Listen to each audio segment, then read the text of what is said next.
तो hey guys, welcome back to my YouTube channel myself Akash. और आज की इस वीडियो में मैं आपको 3D ऑब्जेक्ट के बारे में बताऊंगा कि आप कैसे रिएक्ट और 3JS यूज़ करके अपने प्रोजेक्ट में 3D animations 3D model use कर सकते हो। जैसा कि मैं आपको यहाँ पे दिखा दूँ, यहाँ पे देख सकते हो मैंने एक वेनम का 3D ऑब्जेक्ट जो है वो रिएक्ट को यूज़ करके 3JS यूज़ करके मैंने यहाँ पे इम्प्लीमेंट किया है। और विथ एनिमेशन ये 3D मॉडल तो है लेकिन ये एनिमेटेड भी है और बैकग्राउंड्स वगैरह सेट किया है सारा मैंने। तो ये आप कैसे कर सकते हो, आप ये वेनम ही नहीं, आप कोई भी 3D ऑब्जेक्ट आप अपने रिएक्ट में अपने प्रोजेक्ट में कैसे इंप्लीमेंट कर सकते हो उसके बारे में इसमें बताऊंगा मैं स्टेप बाय स्टेप। बहुत ही क्लियर और बहुत ही अच्छे तरीके से अपने लैंग्वेज में आपको सिखाने वाला हूँ, जो शायद आपको किसी भी चैनल पे नहीं मिले इतना सीखने को। ठीक है, तो वीडियो को पूरे एंड तक देख लेना, कहीं भी स्किप मत करना। और अगर चैनल पर नए आए हो तो सब्सक्राइब करके बेल आइकन प्रेस कर दो, ताकि इसी तरह की वीडियोस अपलोड करूं तो आपको नोटिफिकेशन मिल जाए और मुझे मोटिवेशन मिल जाए। तो चलते हैं VS कोड की तरफ, लेट्स सी। तो देखो, सबसे पहले तो मैं आपको बता दूं कि एक चीज़ आपको समझना ज़रूरी है कि अगर आपको कोई भी 3D ऑब्जेक्ट या 3D मॉडल यूज़ करना है विथ एनिमेशन या विदाउट एनिमेशन अपने प्रोजेक्ट में, तो आपको उसके लिए 3JS लाइब्रेरी यूज़ करना पड़ेगा, जो कि एक जावास्क्रिप्ट का 3D लाइब्रेरी है जो हमें ब्राउज़र में 3D मॉडल रेंडर करने में हेल्प करता है। ठीक है, ये सारी चीज़ें जो देख रहे हो आप, लाइटनिंग है, इसका इफेक्ट है, बैकग्राउंड है, ठीक है, ये सारी चीज़ें वो 3JS हमें प्रोवाइड करता है। ठीक है, तो यहाँ देख सकते हो मैंने एक अपना प्रोजेक्ट नया बना के रखा हुआ है 3D नाम से, और यहाँ पे मैंने रिएक्ट वगैरह सब इंस्टॉल कर लिया है इसमें। अभी हम क्या करेंगे, यहाँ पे जो आपको 3 मेन लाइब्रेरीज़ हैं 3JS की, उसको आपको पहले यहाँ पे इंस्टॉल करना है, सबसे पहला स्टेप। ठीक है, और ये वीडियो थोड़ी लंबी हो जाएगी क्योंकि मैं इसमें बहुत सिंपल तरीके से आराम से आपको स्टेप बाय स्टेप समझाते हुए बताने वाला हूँ, ताकि आप आगे से कोई भी 3D ऑब्जेक्ट जो है विथ एनिमेशन आप अपने प्रोजेक्ट में लगा सको। ठीक है, तो सबसे पहले हमें जो 3 लाइब्रेरीज इंस्टॉल करनी है वो यहाँ पे मैंने मेंशन कर दिया है, आपको मैं डिस्क्रिप्शन में भी दे दूंगा। ये पहले आपको 3 लाइब्रेरी करना है, इसको इंस्टॉल, यहाँ पे आना है, आपको कॉपी करना है, यहाँ पेस्ट कर देना है। 3 क्या है, हमारा एक 3D लाइब्रेरी है, जो कोर लाइब्रेरी है हमारा 3D का, जो हमें जो भी टेक्सचर्स हैं, इमेजेस हैं, बैकग्राउंड्स हैं, लाइट इफेक्ट हैं, वो सारे हमें यहीं से मिलती हैं। तो इसको मैं इंस्टॉल कर लेता हूँ। ये इंस्टॉल करने के बाद आपको सेकेंड लाइब्रेरी इंस्टॉल करना है रिएक्ट 3 का फाइबर। ठीक है, ये यहाँ पे इसको कॉपी करके यहाँ पेस्ट करके इसको इंस्टॉल कर देना है। ये क्या करता है, हमारा एक रैपर है समझो, कि जिसमें हम रैप करेंगे अपने 3D मॉडल को, जो हमें ब्राउज़र में रेंडर करने में हेल्प करेगा। आप इतना समझो, जैसे हम पी टैग लिखते हैं, ठीक है, पी टैग के अंदर अपना पैराग्राफ होता है, तो वैसे ही एक इसमें टैग हमें ये प्रोवाइड करता है, कैनवस नाम है उसका, मैं आगे अब दिखाऊंगा अभी। तो उसमें हम रैप करते हैं अपने 3D ऑब्जेक्ट को, ताकि वो रेंडर हो सके ब्राउज़र में। थर्ड हमारा आता है रिएक्ट 3 का ही ड्री लाइब्रेरी, जो हमें ये समझो एक आपकी एक हेल्पर कंपोनेंट है, जिसमें कि बहुत सारे कंट्रोल्स हमें प्रोवाइड किए जाते हैं जो हमारे 3D ऑब्जेक्ट को कंट्रोल करेगा। ठीक है, वो मैं आपको आगे दिखा दूंगा। तो अभी हमने क्या किया कि अभी तक हमने रिएक्ट इंस्टॉल किया और हमने ये तीनों लाइब्रेरीज इंस्टॉल कर ली है। ठीक है, अब देखो सेकंड स्टेप क्या है, सबसे मेन स्टेप, कि हमें 3D जो ऑब्जेक्ट है वो कहाँ से मिलेगा, हम कहाँ से उसको डाउनलोड करेंगे, वो एनिमेशन में हो या विदाउट एनिमेशन हो। ठीक है, तो उसके लिए मैं आपको बता दूं, एक वेबसाइट है जिस पे आपको सारे 3D एनिमेशंस विदाउट एनिमेशन आपको मिल जाएंगे, और लगभग उसमें सारे कैटेगरी के 3D ऑब्जेक्ट मिल जाएंगे आपको। तो वो वेबसाइट है स्केचफैब करके, ये स्केचफैब आपको सर्च कर देना है। सर्च करने के बाद देखो यहाँ पे आपको इस तरीके से इंटरफेस ओपन होके आ जाएगा। यहाँ पे जब होम पे जाओगे तो यहाँ पे बहुत सारी आपको कैटेगरीज मिल जाएंगी। आपको कार्स का चाहिए 3D मॉडल, कि एनिमल्स का चाहिए, किसका चाहिए, सबकी मिल जाएगी यहाँ पे। तो मैं आपको इसमें वेनम का एनिमेटेड दिखाने वाला हूँ। तो यहाँ पे सिंपल से ऊपर जाएंगे और सर्च कर लेंगे वेनम। वेनम मैंने सर्च कर लिया यहाँ पे। अभी इसमें आपको फाइंड करना है कि जो हमारा 3D ऑब्जेक्ट है वो एनिमेटेड है या नहीं एनिमेटेड है। ठीक है, क्योंकि देखो आपको इसमें एनिमेटेड भी मिलेगा और विदाउट एनिमेटेड भी मिलेगा, तो वो आपको देखना पड़ेगा ओपन कर करके कि किसका एनिमेटेड है और कौन सा विदाउट एनिमेटेड है। जैसे मान के चलो ये एक ऑब्जेक्ट है, इसको मैंने ओपन किया। इसको ओपन करने के बाद यहीं पे आपको पता चल जाएगा, देखो यहाँ पे देख सकते हो ये 1 सेकंड का एनिमेटेड है और ये एनिमेट हो रहा है। ठीक है, तो ये हमारा एनिमेटेड है। और सिंपल भी बहुत सारे होते हैं, जैसे ये मैं ओपन करके आपको दिखाता हूँ, ये देखो बिल्कुल सिंपल होगा, इसमें कोई एनिमेशन नहीं होगा। ठीक है, तो ये भी आप कर सकते हो ऐड। देखो तो इसमें देखो कोई एनिमेशन नहीं है, सिंपल एक 3D ऑब्जेक्ट है। ठीक है, दोनों में आपको बता दूंगा। अगर आपको एनिमेटेड चाहिए होगा तो आपको यहाँ से एनिमेटेड डाउनलोड करना पड़ेगा, विदाउट एनिमेटेड चाहिए तो सिर्फ आप विदाउट एनिमेटेड डाउनलोड कर सकते हो। तो अभी देखो हमारा ये ऑब्जेक्ट है जो एनिमेटेड है, मैं इसको ओपन करके दिखाता हूँ, यही मैंने अपने प्रोजेक्ट में यूज़ किया है। तो अभी इसको ओपन होने के बाद देखो यहाँ पे ये एनिमेटेड है इस तरीके से, ठीक है। तो इसको आपको करना है डाउनलोड। तो यहाँ पे नीचे देखो डाउनलोड 3D मॉडल पे आपको क्लिक कर देना है। क्लिक करने के बाद यहाँ पे बहुत सारे फॉर्मेट्स आएंगे, तो आपको क्या करना है GLTF फॉर्मेट में इसको डाउनलोड करना है, ठीक है। ये 47 MB का है और एक GLTF फॉर्मेट में बता दूं आपको, GL ट्रांसमिशन फॉर्मेट इसको बोलते हैं, जिसमें कि इस 3D ऑब्जेक्ट के सारी चीज़ें होती हैं, इमेजेस, इसका टेक्सचर, इसका शेप, इसके एनिमेशन, इसकी सारी चीज़ें इसमें होती हैं, लाइटनिंग वगैरह सब चीज़। तो आपको इसको क्या करना है, डाउनलोड कर देना है। अब ये डाउनलोड करने के बाद आपको क्या करना है, इसको एक्सट्रैक्ट कर लेना है, क्योंकि ये जिप फाइल में डाउनलोड होगा, ठीक है। तो अभी मैं आपको दिखा देता हूँ जिप फाइल में डाउनलोड होगा तो। और क्या करना है, आपने जहाँ भी प्रोजेक्ट अपना रखा है तो वहाँ पे आपको उस प्रोजेक्ट को ओपन कर लेना है अपने लोकल में, ऐसे, ठीक है। अब ओपन करने के बाद आपको पब्लिक फोल्डर में चले जाना है। ये क्या करना है, आप जो भी डाउनलोड किए हो उसको क्या करना है, एक्सट्रैक्ट करके उसके 3 फाइल्स को आपको यहाँ पे करना है पेस्ट, ठीक है। तो अभी क्या करता हूँ मैं कि डाउनलोड्स में जाके यहाँ पे ये इस तरीके से जिप आएगा, तो इसको आपको एक्सट्रैक्ट कर लेना है डबल क्लिक करके या फिर राइट क्लिक करके, जैसे भी। तो अभी एक्सट्रैक्ट करूँगा तो यहीं पे फोल्डर आ जाएगा, इसको ओपन करना है। ये जो लाइसेंस देख रहे हो ना, लाइसेंस को आपको रहने देना है, लाइसेंस अभी कोई मतलब नहीं है। यहाँ पे ये 3 जो चीज़ें हैं GLTF फॉर्मेट में है, बिन है और एक टेक्सचर से इस 3D मॉडल का, उसको आपको कॉपी करके और वापस से वहीं पे जहाँ मैंने बताया था पब्लिक में आपको सिंपल से पेस्ट कर देना है, ठीक है। ये पेस्ट करने के बाद आपको आ जाना है अपने VS कोड में। यहाँ पे देखोगे पब्लिक में ये सारी फाइल्स आ गई हैं जो भी हमने पेस्ट किया, ठीक है। अभी क्या करना है कि मान के चलो आपकी 3-4 3D मॉडल अपने प्रोजेक्ट में डाल रहे हो, तो ये सेम नाम से ही रहती हैं, सीन नाम से, ठीक है। तो आपको क्या कर लेना है कि नाम चेंज कर लेना है इसके मॉडल का सबसे पहले तो, ठीक है। ऐसा कोई ज़रूरी नहीं है कि नाम चेंज करो, अगर एक कर रहे हो तो एक भी कर सकते हो, लेकिन यहाँ पे नाम मैं चेंज कर लेता हूँ, अपने वेनम नाम से यहाँ पे रख लेता हूँ। और ऐसे ही GLTF फाइल को भी आपको रीनेम कर लेना है। यहाँ पे मैं इसको रीनेम कर लेता हूँ वेनम, ठीक है। ये कर लिया दोनों।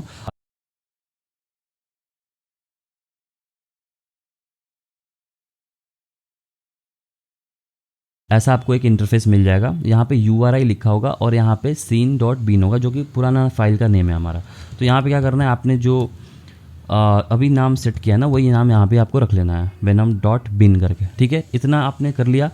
इसके बाद क्या करना है आपको कि अब आपको आ जाना है app.jsx में, जो भी आपका मेन फाइल है उसमें आपको आ जाना है। यहाँ से मैं क्या करता हूँ, ये सारी चीज़ों को रिमूव कर देता हूँ और यहाँ से ये भी रिमूव कर देता हूँ सारी चीज़ें। यहाँ पे मैं प्रोजेक्ट स्टार्ट कर लेता हूँ। अभी हम यहाँ पे प्रोजेक्ट स्टार्ट कर लेते हैं, यहाँ पे कॉपी करते हैं और यहाँ पे पेस्ट, ठीक है। अभी मैं इसको यहाँ पे रख लेता हूँ, ठीक है। अभी देखो हमारा वाइट दिख रहा है। अभी मैं इसमें कुछ भी चेक कर लेता हूँ लिख करके कि ये वर्क तो कर रहा है ना। तो यहाँ अच्छा ठीक है। अभी क्या करते हैं, कलर भी हम दे देते हैं इसमें ब्लैक,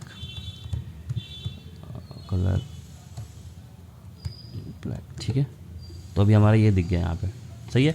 अभी देखो हमें क्या करना है कि अब हमारा फाइनल जो स्टेप है कि हमें जो भी चीज़ें हमने लाइब्रेरीज इंस्टॉल की है, अब उसका यूज़ करके हमें इस ऑब्जेक्ट को रेंडर करना। उससे पहले आपको एक स्टेप और करना पड़ेगा। ये जो venom.gltf फाइल है, इसको आपको JSX में कन्वर्ट करना पड़ेगा, क्योंकि ये GLTF फाइल रिएक्ट में आप डायरेक्ट नहीं चला सकते हो, नहीं उसको रेंडर करा सकते हो। तो इसके लिए आपको JSX फाइल में कन्वर्ट करना पड़ेगा ताकि रिएक्ट में आप इसको यूज़ कर सको। उसके लिए आपको कमांड लिखना पड़ेगा एक, जो मैं आपको बता देता हूँ। सबसे पहले तो आपको चले जाना है पब्लिक फोल्डर में, ठीक है, क्योंकि हमारा वहीं पे GLTF फाइल है। जहाँ भी आपका GLTF फाइल होगा वहाँ पे आपको चले जाना है। उसके बाद यहाँ पे एक कमांड लिखना है npx GLTF JSX और यहाँ पे अपने फाइल का नेम venom.gltf, सब ठीक है। इतना आपको लिखना है npx GLTF और किस में कन्वर्ट करना है, JSX में, और अपने फाइल का नेम। जैसे ही आप लिख के हिट करोगे एंटर, तो यहाँ पे देखोगे इसके नीचे एक JSX फाइल बन जाएगा, ठीक है। मैं इसको ओपन करके दिखाता हूँ। ये हमारा अब नॉर्मल JSX फाइल यहाँ पे बन चुका है, ठीक है। अभी के लिए मैं क्या करता हूँ, इसको रिमूव कर देता हूँ। तो ये सिंपल है। अभी जाना है आपको app.jsx में और यहाँ पे सबसे पहले हमने क्या बताया था कि 3D ऑब्जेक्ट को रेंडर करने के लिए हमें फाइबर एक रैपर प्रोवाइड करता है कैनवास नेम से, जो हमारे 3D ऑब्जेक्ट को रेंडर करता है। यहाँ पे देख सकते हो, जैसे कैनवास लिखोगे आप तो ये ऐसे इंपोर्ट हो जाएगा और ये हमारा रैपर रेडी है, ठीक है। अभी क्या करना है, इसमें venom.jsx को इंपोर्ट करना है, ठीक है। तो उससे पहले आप इंपोर्ट करो, इसको एक्सपोर्ट भी तो कराना पड़ेगा। तो यहाँ पे एक्सपोर्ट डिफ़ॉल्ट कर दो, ठीक है। ये ध्यान रखना, डिफ़ॉल्ट कर देना और यहाँ पे वेनम इसका नेम दे देना फंक्शन का, ठीक है। अभी हम आते हैं वापस से app.jsx में और यहाँ क्या करेंगे, अपने वेनम वाले JSX फाइल को इंपोर्ट करेंगे, ठीक है। इतना हमने कर लिया। अभी देखते हैं क्या हमारा रिजल्ट आता है। तो यहाँ देख सकते हो एक वेनम का छोटा सा एक शैडो टाइप से हमारा क्रिएट हो चुका है। ठीक है, अभी हम इसमें स्टेप बाय स्टेप चीज़ें ऐड करते जाएंगे और यहाँ पे थोड़ी सी लाइटनिंग देनी होगी हमें, ताकि हमारा जो 3D मॉडल है उसमें थोड़ा सा दिखे हमको क्लियर तरीके से कि हाँ क्या चीज़ है वो। तो यहाँ पे एम्बियंट लाइट करके एक हेल्पर कंपोनेंट है, जिसको आपको ऐसे सिंपल से कंपोनेंट्स कॉल कर देना है और यहाँ पे आओगे तो ये देखोगे कि यहाँ पे हमारा थोड़ा सा टेक्सचर जो है वो फिनिशिंग थोड़ा दिख रहा है कि हाँ चलो इसके ऊपर कुछ लोगो वगैरह है, कुछ टैटू वगैरह है। ठीक है, ऐसे। और ये मैं आपको बता दूं एम्बियंट जो लाइट है वो क्या हेल्प करता है कि हमें उसमें ब्राइटनेस देने में, हमें उसमें थोड़ा सा लाइटनिंग देने में हेल्प करता है। अब इसमें इसका आप एक एट्रीब्यूट भी यूज़ कर सकते हो, इंटेंसिटी। अब यहाँ पे इंटेंसिटी अगर 2 करता हूँ मैं तो उतना ब्राइटनेस थोड़ा सा ज़्यादा हो जाएगा। अभी मैं आपको इसमें 6 करके दिखाता हूँ। ठीक है, तो ये और ब्राइट हो गया, देख सकते हो। ठीक है, तो ये इंटेंसिटी आपको करता है ब्राइटनेस का काम, जैसे कि आप और भी अच्छे से 3D मॉडल हमारा दिख सके। तो मैं अभी के लिए 3 कर देता हूँ। ठीक है, उसके बाद हम इसमें क्या करेंगे, मूवमेंट देना है हमें। ठीक है, ये देखो अभी ड्रैग कर रहा हूँ कर्सर से तो ये मूव नहीं कर रहा है, तो उसके लिए मूवमेंट के लिए हम कंट्रोल देंगे इसमें, ताकि हम इसको जूम कर सकें, जूम आउट कर सकें, जूम इन कर सकें, हम मूव कर सकें। तो उसके लिए हम क्या करेंगे, यहाँ पे एक ऑर्बिट कंट्रोल करके होता है ड्री की तरफ से, हेल्पर फंक्शन है ये, इसको हम सीधे यहाँ पे कॉल कर देंगे। जैसे हम इसमें यहाँ पे इंपोर्ट करेंगे तो यहाँ पे देखो हम इसके बाद इसको ड्रैग कर सकते हैं, इसको जूम कर सकते हैं। ठीक है, ये थोड़ा ऊपर है ना, इसको थोड़ा मैं क्या करता हूँ CSS में कैनवस को हाइट देता हूँ 100 VH। ठीक है, अभी ये थोड़ा ज़्यादा हो गया, मैं इसको दे देता हूँ 70 VH। ठीक है, सॉरी 70 VH, अभी सही है। ठीक है, तो अभी देख सकते हो ये मूव कर रहा है और ये जूम इन और जूम आउट भी हो रहा है, ये कंट्रोल्स की वजह से। ठीक है, हमने इतना अभी कर लिया। उसके बाद हम इसमें थोड़ा सा इफेक्ट ऐड करेंगे। ठीक है, ताकि हमारा जो ये 3D मॉडल है वो और भी क्लियर दिखे हमें। सही है, तो अभी हम क्या करेंगे, इसमें इफेक्ट के लिए एक और हेल्पर कंपोनेंट होता है, उसके लिए हम एक एनवायरनमेंट हेल्पर कंपोनेंट यूज़ करेंगे जो हमें ड्री प्रोवाइड करता है। ठीक है, तो यहाँ पे उसको ऐसे कॉल कर देना है। कॉल करने के बाद यहाँ हो गए तो हमारा 3D मॉडल नहीं दिखेगा, क्योंकि इसमें एक एट्रीब्यूट आता है जो आपको लगाना पड़ेगा प्रीसेट करके। ठीक है, प्रीसेट समझ लो कि हमें इफेक्ट का कैटेगरी देता है। यहाँ पे मैं आपको दिखा दूँ तो बहुत सारे कैटेगरी लिस्ट हो जाएंगी यहाँ पे देख सकते हो आप, अपार्टमेंट, सिटी, डॉन, फॉरेस्ट, आपको जो भी रखोगे तो उस हिसाब से आपको इफेक्ट मिलेगा। तो यहाँ पे मैं सनसेट आपको लगा के दिखा देता हूँ, थोड़ा ये क्लियर दे देता है टेक्सचर। तो यहाँ पे देख सकते हो ये सनसेट जैसा थोड़ा सा इफेक्ट दे रहा है ये। अगर मैं यहाँ पे क्या करता हूँ कि फॉरेस्ट कर देता हूँ, ठीक है, फॉरेस्ट, तो ये देखो ये इफेक्ट चेंज हो जाएगा। अभी थोड़ा सा चेंज हो गया हमारा इफेक्ट। ठीक है, तो ये हम समझो कि ये इफेक्ट के कैटेगरीज हैं। अब सनसेट वापस देता हूँ मैं, तो ये थोड़ा सा इस पर शाइनिंग आ गया है, जो सनसेट का जो इफेक्ट होता है वो इस पर लग गया। तो देखो अभी तक हमने अपने 3D ऑब्जेक्ट को, 3D मॉडल को जो भी हमारा है उसमें रिएक्ट में हमने इम्प्लीमेंट कर दिया और हमारा एकदम क्लियर तरीके से शो हो रहा है कि हाँ चलो एक 3D ऑब्जेक्ट हमारा यहाँ दिख रहा है। इसमें आपको एक और फीचर मैं बता देता हूँ जो इसको और थोड़ा रियलिस्टिक बनाएगा, वो है शैडो इसका। ठीक है, तो शैडो के लिए हम क्या करते हैं, कॉन्टेक्स्ट शैडो करके हमारा हेल्पर कंपोनेंट है जो हमें ड्री प्रोवाइड करता है। यहाँ देख सकते हो, इसको आपको हिट कर लेना है और यहाँ पे वापस आ जाना है। तो देख सकते हो यहाँ पे हमारा शैडो ऐड हो गया है। ठीक है, ठीक है, तो लेकिन ये शैडो जो है वो, लेकिन ये शैडो थोड़ा डार्क दे रहा है और थोड़ा सा रियलिस्टिक नहीं लग रहा है। तो उसके लिए हमें देखो इसमें 3 एट्रीब्यूट्स हैं, वो आपको यूज़ कर लेना है। पहले तो हमें ओपेसिटी कितनी रखनी है अपने शैडो की, वो आप यहाँ पे डिसाइड कर लो। जैसे कि 0.7 कर लिया मैंने, ज़्यादा डार्क नहीं चाहिए। तो यहाँ देखोगे ओपेसिटी थोड़ी सी कम हो गई है। उसके बाद आपको सेकंड आता है स्केल, कितना आपको स्केल करना है अपने शैडो को। तो वो यहाँ पे मैं चलो 35 कर देता हूँ स्केल। ठीक है, और थर्ड में आपका है ब्लर, कितना आपको ब्लर रखना है, ब्लर में रख लेता हूँ यहाँ पे 1। चलो अभी वापस आऊँगा तो देखो ये थोड़ा सा अभी रियलिस्टिक फील दे रहा है हमें। तो ये हमारा एक 3D मॉडल रेडी हो चुका है। अभी देखो अभी हमने क्या किया था, अभी हम इसका फाइनल टच देंगे जो कि है एनिमेशन का। ठीक है, तो एनिमेशन के लिए हमको पता है कि भाई हमने ऐसा तो डाउनलोड किया नहीं था, हमारा एनिमेटेड था ये 3D मॉडल। तो अभी हम इसको एनिमेशन देंगे। एनिमेशन के लिए आपको क्या करना है, जो इसका venom.jsx फाइल है इसमें चेंजेस करना है। तो मैं आपको यहाँ पे क्लियर और अच्छे तरीके से मैं बता देता हूँ कि क्या चेंजेस करने हैं यहाँ पे। तो सबसे पहले देखो क्या करता हूँ मैं, इसमें आपको भी ये कर लेना है, जो हमारे हुक्स यूज़ हो रहे हैं उसको आपको क्या करना है, पहले तो रिएक्ट में यहाँ पे इंपोर्ट कर लेना है। ठीक है, और वहाँ से रिएक्ट को रिमूव कर देना है। जैसे यूज़ रेफ यहाँ पे यूज़ हो रहा है, यूज़ मेमो यूज़ हो रहा है। ठीक है, और हमें एक करना है यहाँ पे यूज़ इफेक्ट। ठीक है, जो हमारे इनिशियल जब भी लोड होगा वेबसाइट हमारा, तो हमारे एनिमेशन को फर्स्ट टाइम लोड करेगा। ठीक है, उसके बाद यहाँ से मैं रिएक्ट को रिमूव कर देता हूँ जहाँ जहाँ पे यूज़ हुआ पड़ा है। ठीक है, ये हमारा यहाँ से क्लियर हो गया, ठीक है। इतना कर लेना है। अब देखो इतने सारे कोड है, सारे कोड को आपको समझना जरूरी नहीं है, आप बस इतना देखना कि यहाँ पे यूज़ एनिमेशन यूज़ हो रहा है ना, यूज़ एनिमेशन। अगर आपके उस 3D ऑब्जेक्ट में 3D एनिमेशन होगा या फिर उसका नेम होगा एनिमेशन का नाम, या फिर एक्शंस होंगे, कुछ भी होंगे, तो यहाँ पे ऑटोमेटिकली जब आप कन्वर्ट करोगे GLTF फाइल से, तो ऑटोमेटिकली ये यूज़ एनिमेशन हुक जो ड्री प्रोवाइड करता है हमें, वो यहाँ पे आ जाएगा और यहाँ पे एक्शंस आ जाएंगे। ये एक्शंस क्या है?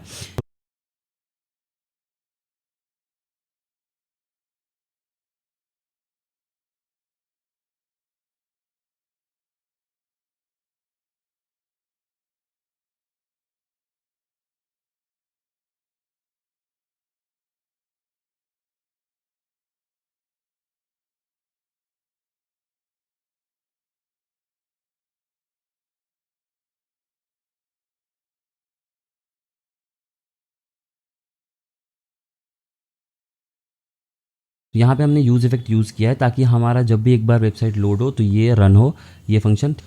और यहाँ पे हमने डिपेंडेंसी में दो चीज़ें दे दी हैं, एक एक्शंस और एक नेम्स, ताकि हमारे कोई भी एक्शन चेंज हो या फिर नेम चेंज हो तो ऑटोमेटिकली ये दोबारा रन कर जाए, ठीक है। यहाँ पे हमने कंडीशन लगाई है, वो मैं आपको समझा देता हूँ।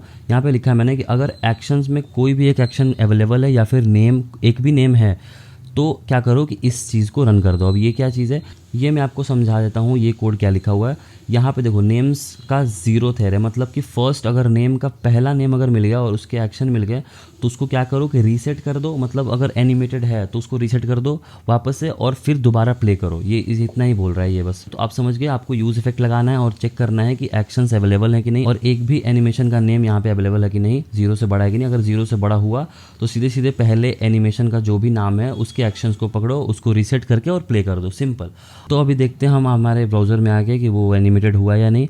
तो देख सकते हो यहाँ पे ये एनिमेटेड हो गया है, ठीक है। अभी क्या करता हूँ मैं, इसको कमेंट करता हूँ तो देखो ये एनिमेट नहीं करेगा, और जैसे ही मैं इसको अनकमेंट करता हूँ तो ये देखो एनिमेट होना शुरू कर दिया। ये देख सकते हो कितना अच्छा दिख रहा है ये। और यहाँ पे आप वेनम ही नहीं, आप जो भी एनिमेटेड चीज़ यूज़ करना चाहते हो वो यूज़ कर सकते हो, अपने पोर्टफोलियो को नेक्स्ट लेवल बना सकते हो। लेकिन अभी इसमें और भी एक दो चीज़ें बाकी हैं जो मैं आपको बता दूँ, जो इसको और भी अच्छा लुक देगा, ठीक है। तो अभी वापस से आते हैं अपने app.jsx में, और जहाँ भी हमने किया है अपने इन्वायरमेंट का यूज़, जहाँ पे ये प्रीसेट में हमें इफेक्ट दे रहा है सनसेट का, डार्क का, या फिर बहुत सारे ऑप्शन है इसमें। तो आपको क्या करना है, बैकग्राउंड के लिए बस इसी में एक एट्रीब्यूट है बैकग्राउंड करके, इसको बस सिंपल सा लिख देना है इन्वायरमेंट में। तो ये क्या करेगा, आपको बैकग्राउंड सेट कर देगा। तो देख सकते हो इसने क्या किया, एक बैकग्राउंड सेट कर दिया है जो हमारा एक बहुत ही अच्छा और क्लियर लुक दे रहा है। अभी मैं आपको दिखाता हूँ, यहाँ पे सनसेट था ना, अभी क्या करता हूँ मैं, सिटी कर देता हूँ, ठीक है। अभी सिटी जैसे ही करूँगा तो यहाँ पे देख सकते हो सिटी का हमारे पास बैकग्राउंड आ गया, और उस इन्वायरमेंट के हिसाब से, उस बैकग्राउंड के इन्वायरमेंट के हिसाब से इसने अपना इफेक्ट भी चेंज किया, देख सकते हो, ठीक है। तो आई होप गाइस कि आपको समझ में आ गया होगा कि कैसे हम 3D ऑब्जेक्ट को अपने रिएक्ट में इंस्टॉल कर सकते हैं, वो एनिमेटेड 3D ऑब्जेक्ट को भी कैसे हम रन करा सकते हैं 3JS यूज़ करके। तो इस वीडियो से काफ़ी सारी इन्फॉर्मेशन मिली होगी और बहुत नई चीज़ सीखने को मिली होगी रिएक्ट और 3JS यूज़ करके। तो मेक श्योर कि लाइक शेयर कमेंट जरूर कर देना और बताना कमेंट में कि वीडियो आपको कैसी लगी। आज की वीडियो में इतना ही गाइस, मिलते हैं नेक्स्ट वीडियो में, तब तक के लिए बाय बाय, टेक केयर।